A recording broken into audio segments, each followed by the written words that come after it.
আপনারা অনেকেই হোমিওপ্যাথি ওষুধ ইউজ করবার সময় যেটা করে থাকেন সেটা হচ্ছে যে বাড়িতে তো প্রেসক্রিপশন রেমেডি নিজেরাই করে নেন, নিজেরাই খান, সেলফ প্রেসক্রিপশন যাকে বলে।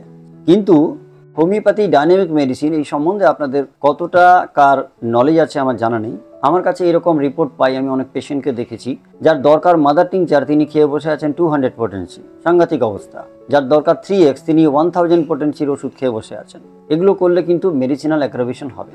আমরা ওষুধ সিলেকশন করি, ওষুধ সিলেকশন করবার পর তার পাওয়ার বা পোটেন্সিটাকে সিলেক্ট করি এবং সেটি খুব ডেলিকেটলি এবং খুব কনসাসলি আমরা করি according to the vital force of the patient. অর্থাৎ পেশেন্ট যে স্টেজে আছে, ধরা যাক ব্রঙ্কিয়াল অ্যাজমা হয়েছে, ব্রঙ্কিয়াল অ্যাজমার কোন স্টেজে আছে, একটা 6 মাসের শিশুর ব্রঙ্কিয়াল অ্যাজমা কিংবা একটা 12 বছর কিংবা 22 বা 75 বছরের একটা বৃদ্ধের যদি ব্রঙ্কিয়াল অ্যাজমা ট্রিটমেন্ট করতে হয়, সেক্ষেত্রে আমরা ধরা যাক আর্সেনিক আয়োড সিলেকশন করলাম। কিন্তু সেক্ষেত্রে আমরা আর্সেনিক আয়োডের কি 1x ইউজ করব, 30 ইউজ করব, 6 ইউজ করব না 200 ইউজ করব, এটি ডিপেন্ড করে তার ভাইটাল ফোর্স কেমন, অর্থাৎ তার লাইফ ফোর্সটা কতটা ওষুধের স্ট্রেংথটাকে নিতে পারবে।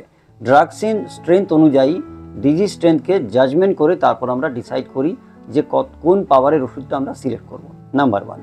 নাম্বার 2, মাদার টিংচার ইউজের ক্ষেত্রে বিশেষ করে যেগুলো প্ল্যান্ট কিংডমের মেডিসিন নয়, যেগুলো মিনারেল কিংডমের মেডিসিন অথবা অ্যানিম্যাল কিংডমের মেডিসিন, যে সমস্ত ওষুধগুলো আছে যেমন ল্যাকেসিস হচ্ছে অ্যানিম্যাল কিংডমের মেডিসিন, মিনারেল কিংডমের মেডিসিন ফসফরাস আছে, আর্জেন্টাম নাইট্রিকাম, আর্জেন্টাম মেটালিকাম আছে, এই সমস্ত ওষুধের কিন্তু একেবারে মাদার সলিউশনটাকে ইউজ করা কিন্তু অত্যন্ত মারাত্মক ফল হতে পারে।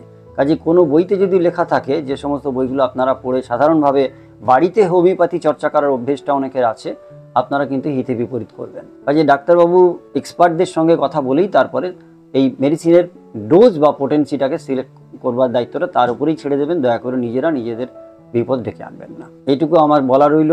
6 বা 30 ইউজুয়ালি তবুও আমরা ছোটদের ক্ষেত্রে ব্যবহার করি, 12 থেকে 14 বছর বয়সের লোকদের জন্য, বাচ্চা কাচ্চাদের জন্য।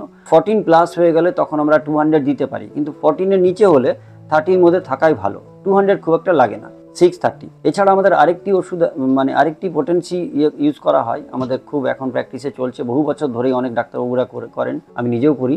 That is called 50 millesimal potency, অর্থাৎ 0/1 থেকে 0/30 পর্যন্ত।